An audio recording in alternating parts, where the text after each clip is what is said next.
Hello everyone, welcome back to Nursing Study with Suraksha YouTube channel. I hope you all are doing well. So I am back again another video. In this video we will discuss the fetus and fetal circulation and fetal membranes MCQ series, and wishing you all a wonderful Diwali with lots of sweet memories and lots of love. Happy Diwali to all you. So let's start the class. So our first question is question number 47. So which structure carry oxygenated blood from placenta to fetus? जो है कौन सी ऐसी fetus की जो है blood है जो क्या करती है, हमारे ऑक्सीजनेटेड ब्लड जो है कैरी करती है. सो ऑप्शन ए है अम्बलाइकल आर्टरी, बी है आपका अम्बलाइकल वेन, सी है क्रोनिक बिलाई एंड डी है intervillous space. So your right answer is option number B umbilical vein. Umbilical vein क्या करती है, कैरी करती है oxygenated blood from placenta to foetus. And क्या होती है आपकी, कंटेन 2 आर्टरीज होती है आपकी और एक वेन होती है. जो प्लेसेंटा है वो क्या करता है, कंटेन करता है 2 आर्टरीज एंड 1 वेन को. And pressure in umbilical vein, umbilical when के ऊपर प्रेशर होता है 10 mm of Hg. Pressure in umbilical artery 60 mm of Hg. आपकी आर्टरीज के ऊपर क्या होता है, मोर देन प्रेशर होता है as compared to your vein. So next question है question number 48. Which foetal circulatory structure bypass liver and directs oxygenated blood toward heart. जो वो ऐसी कौन सी फिटल सर्कुलेशन की स्ट्रक्चर है वो बाईपास करती है liver and direct oxygenated blood toward the heart. Heart को जो है क्या करती है, बाईपास करती है. कौन सी जो है आपकी आर्टरीज है, ठीक है. तो ऑप्शन ए है आपका डक्टस आर्टरियोसिस, बी है आपका फोरामेन ओवली एंड सी ऑप्शन है आपका ductus venosus and D option है आपका umbilical artery. So your right answer is option number A ductus आर्टरियोसिस क्या है आपका राइट आंसर है. सो जो आपका डक्टस विनोसिस होता है वो क्या करता है, ट्रांसपोर्ट करता है. जो डक्टस आपका राइट आंसर है, सॉरी आपका राइट आंसर है डक्टस विनोसिस जो है आपका राइट आंसर है. डक्टस विनोसिस आपका राइट आंसर है. और जो डक्टस विनोसिस होता है वो क्या करता है, ट्रांसपोर्ट करता है blood rich in oxygen and nutrient of the foetus. जो आपका डक्टस, जैसे कि आप डायग्राम देख रहे हैं, जो डायग्राम बनी है फिटल सर्कुलेशन की, जो आपका डक्टस आर्टरियोसिस होता है वो क्या करता है, आपका बाईपास करता है ब्लड को. जो है ये आपका डक्टस आर्टरियोसिस है, ये बाईपास करता है ब्लड को लीवर के थ्रू. क्या करता है, ये बाईपास करता है ब्लड को जो है हार्ट में, जो क्या करता है बाईपास करता है ब्लड को जो है.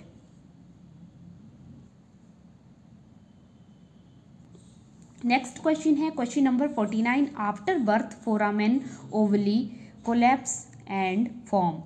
आफ्टर बर्थ जो है आपकी फोरामेन ओवली क्या हो जाती है, कोलैप्स हो जाती है एंड फ्रॉम उसको जो है हम क्या बोलते हैं. ऑप्शन ए है लिगामेंटम आर्टरियोसम, बी ऑप्शन है आपका ligamentum venosum and C option है आपका fossa ovalis and D option है ligamentum teres. So your right answer is option number C fossa ovalis क्या है आपका राइट आंसर है. सो जो है फिटल स्ट्रक्चर के साथ आप जो है क्या इसमें एडिशनल भी है कुछ चीज़ें जो कि है आपके कम्पिटिटिव एग्जाम में पूछी जाती हैं. सो फिटल स्ट्रक्चर है आपका और एक साइड आपका क्या है नियोनेटल स्ट्रक्चर. सो फिटल स्ट्रक्चर बिफोर बर्थ में क्या होता है, पहले जो है फोरामेन ओवली होता है और जो है बिफोर बर्थ से पहले क्या होता है, ये फोरामेन ओवली होता है. और जो है क्लोज़र के बाद जो है बर्थ के क्लोज़र के बाद क्या बन जाता है, ये आफ्टर बर्थ में फोसा ओवली बन जाता है. देन फिर आपका अम्बलाइकल वेन है आपका बिफोर बर्थ से पहले, क्लोज़र से पहले क्या होता है, ये अम्बलाइकल वेन होता है. और क्लोज़र के बाद जो क्या हो जाता है लिगामेंटम टीयर्स बन जाता है. देन आपका है आपका डक्टस विनोसिस है होता है बिफोर बर्थ. आफ्टर क्लोजर के बाद जो है क्या हो जाता है लिगामेंटम वेन्यूसम ये बन जाता है। देन जो है डक्टस आर्टरियोसिस होता है आपका बिफोर क्लोजर से पहले, एंड आफ्टर क्लोजर के बाद ये कन्वर्ट हो जाता है लिगामेंटम आर्टरियोसम में, जो क्या हो जाता है ये कन्वर्ट हो जाता है। देन है आपका question number 50, which component of placenta barrier remain throughout pregnancy. वो ऐसा कौन सा कंपोनेंट है जो प्लेसेंटा बैरियर को रिमेन थ्रू आउट जो है क्या करता है प्रेगनेंसी तक जो है रखता है। सो ऑप्शन ए है आपका साइटोट्रोपोब्लास्ट, बी है आपका सिंसिटोट्रोपोब्लास्ट, एंड सी है आपका maternal capillaries wall, and D है आपका amniotic membrane. So your right answer is option number B, syncytiotrophoblast क्या करता है आपका प्लेसेंटा को क्या करता है प्लेसेंटल बैरियर को रिमेन थ्रू आउट प्रेगनेंसी तक जो है कि रखता है। सो जो है आपका जो है इसमें क्या होता है आपका जो सिंसिटोट्रोपोब्लास्ट है वो क्या करता है जीडीएम जो है कॉज करेगा। ऑलमोस्ट जो है कब होता है ये जीडीएम जो है सेकंड एंड थर्ड ट्राइमेस्टर में क्या होता है डेवलप होता है, और इसका कॉज क्या है डेवलप होने का जो है ह्यूमन प्लेसेंटल लैक्टोजन जो हार्मोन होता है वो क्या करता है ये कॉज करता है, और कौन सिक्रीट करता है ये हार्मोन जो है आपका सिंसिटोट्रोपोब्लास्ट जो है आपका क्या करता है सिक्रीट करता है ह्यूमन प्लेसेंटल लैक्टोजन को। सो मतलब कि ये जो है आपके सेकंड ट्राइमेस्टर और थर्ड ट्राइमेस्टर में डेवलप होता है। ये एक क्या करता है प्लेसेंटल बैरियर का काम करता है, और ये हेल्प करता है, it helps to exchange nutrient and gas between maternal and foetal blood को क्या करता है ये एक्सचेंज करता है न्यूट्रिएंट्स एंड गैस जो है। So your next question number 51, initially amniotic fluid is produced by the. Initially जो आपका एमनियोटिक फ्लूइड है वो कहाँ से जो है प्रोड्यूस होता है। सो ऑप्शन ए है एमनियोटिक एंड प्लेसेंटा, बी है फिटल किडनी, सी है आपका मैटरनल सर्कुलेशन, एंड डी है आपका फिटल लंग्स। जो आपका जो इनिशियली एमनियोटिक फ्लूइड होता है वो कहाँ से प्रोड्यूस होता है। सो आपके मैटरनल सर्कुलेशन से जो है आपका जो है ब्लड प्रोड्यूस होता है। जो एमनियोटिक फ्लूइड होता है वो क्या होता है वो क्या करता है एमनियोटिक फ्लूइड आपके जो है फिटस को क्या करता है प्रोटेक्ट करता है एनी इंजरी होने से जो क्या करता है प्रोटेक्ट करता है। और जो है एमनियोटिक फ्लूइड प्रोड्यूस करता है आपका मैटरनल सर्कुलेशन, और मैटरनल सर्कुलेशन आपका प्रोड्यूस करती है 50 ml एट 12 वीक में क्या करेगी एमनियोटिक फ्लूइड को क्या करेगी फर्स्ट ट्राइमेस्टर में जो है 50 ml यानी कि 0 to 12 वीक का आपका फर्स्ट ट्राइमेस्टर होता है, तो उसमें जो आपकी जो है मैटरनल सर्कुलेशन 50 ml ही एमनियोटिक फ्लूइड जो है प्रोड्यूस करती है। देन आपकी जो बात आती है 20 वीक्स में जो आपका 400 ml जो है प्रोड्यूस करेगी। देन आपका आती है 36 एंड 38 वीक्स में आपका 1 लीटर जो है क्या कर देती है प्रोड्यूस कर देती है। Then diminish till term 600 to term तक जो है आपका 600 to 800 ml जो एमनियोटिक फ्लूइड रह जाता है। देन बात करते हैं आपके नेक्स्ट क्वेश्चन की, question number 52, meconium sustained green colour of amniotic fluid indicates. जो मेकोनियम सस्टेन्ड होता है और ग्रीन कलर का एमनियोटिक फ्लूइड होता है, सो वो क्या इंडिकेट करता है। सो ऑप्शन ए है फिटल डिस्ट्रेस इंडिकेट करेगा, बी है आपका आरएच इनकैपेबिलिटी, एंड सी है आपका पोस्ट मैच्योरिटी, एंड डी है आपका accidental haemorrhage. So your right answer is option number A, क्या करता है आपका फिटल डिस्ट्रेस को क्या करता है कॉज करता है। जो आपका आरएच इनकैपेबिलिटी है वो क्या करती है आपकी आरएच कैपेबिलिटी में आपका जो मिकोनियम होता है वो आपका गोल्डन कलर का मिकोनियम होता है, और वो क्या करता है किस वजह से होता है वो फिटल हेमोलाइसिस की वजह से होता है, हेमोलाइसिस ऑफ आरबीसीज की, ठीक है। रिजल्टिंग एक्सेसिव की क्या किस वजह से होता है वो रिजल्टिंग वहाँ पे जो है एक्सेसिव बिलरोबिन की क्या हो जाती है प्रोडक्शन हो जाती है। देन आपका आता है पोस्ट मैच्योरिटी में जो आपका एमनियोटिक फ्लूइड का कलर होता है ग्रीनिश येलो बोल सकते हैं आप, या सैफरन कलर का एमनियोटिक फ्लूइड भी आप जो है इसको प्रोनाउन कर सकते हैं।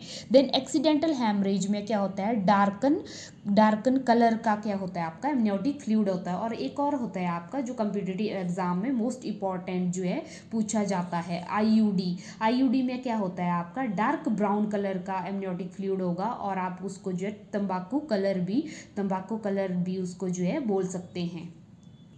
देन है आपका next question, question number 53, what is condition called when there is an abnormally low level of amniotic fluid. वो ऐसी कौन सी कंडीशन है जिसमें जो है एबनॉर्मली जो है लो लेवल हो जाती है, एमनियोटिक फ्लूइड की जो है लेवल डाउन हो जाती है, डिक्रीज हो जाती है। सो ऑप्शन ए है पॉलीहाइड्रोमिनोज बोलते हैं, या फिर ओलिगोहाइड्रोमिनोज बोलते हैं, या फिर हम उसको हाइड्रोमिनोज बोलते हैं, या एंड्रीहाइड्रोमिनोज बोलते हैं। So your right answer is option B, oligohydramnios हम जो है क्या बोलते हैं उसको।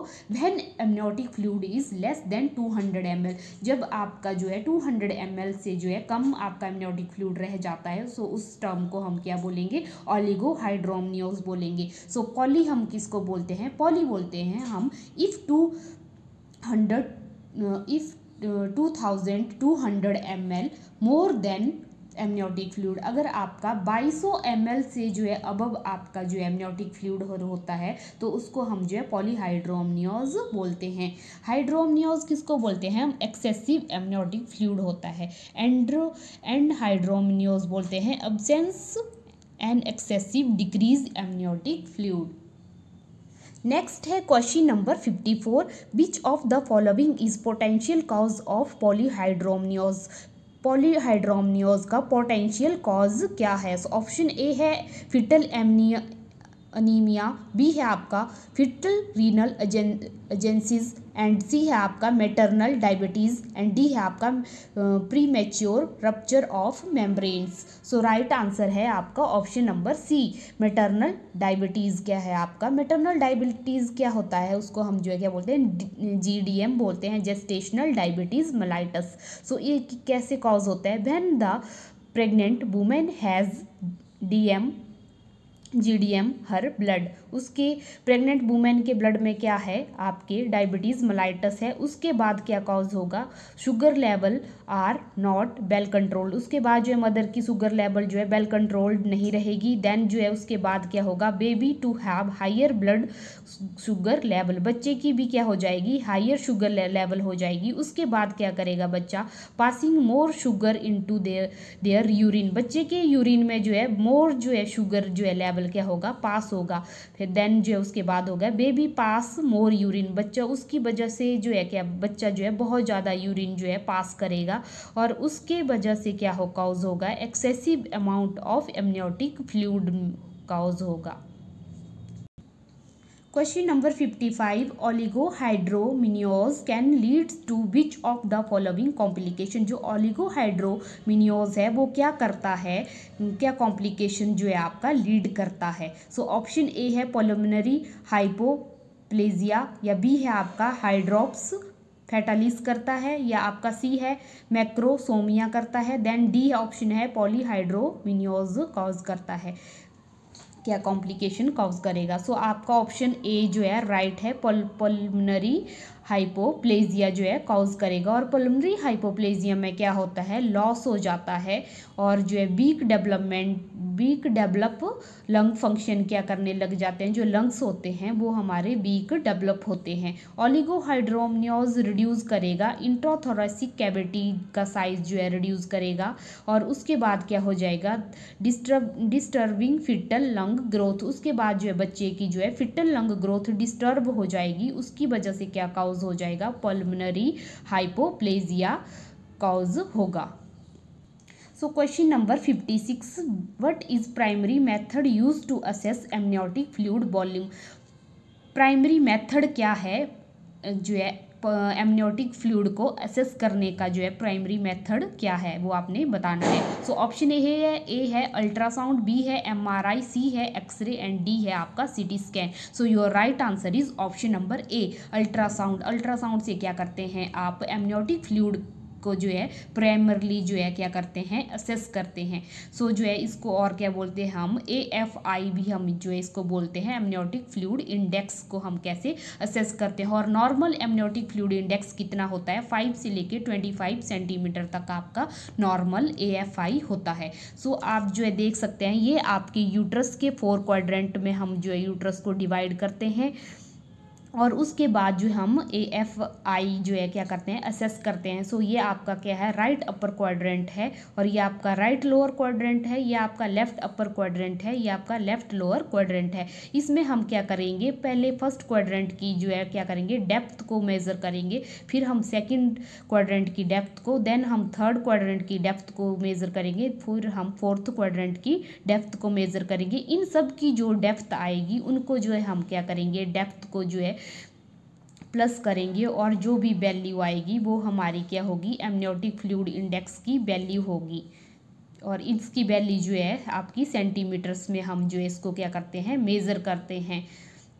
फर्स्ट जो हम डिवाइड कर देंगे यूट्रस को 4 क्वाड्रेंट में यूजिंग USG ट्रांसड्यूसर के जो है अकॉर्डिंग क्या करेंगे, हम जो है मेज़र करेंगे, आइडेंटिफाई करेंगे डेप्थ को हम vertical pocket of fluid in each quadrant, measure करेंगे depth of each pocket in centimetre, जो है हर पॉकेट की डेप्थ को हम सेंटीमीटर में मेज़र करेंगे, एंड ऐड करेंगे 4 मेजरमेंट्स टुगेदर, चारों को जो ऐड करके जो हमारी आएगी फाइनल वो हमारी AFI होगी।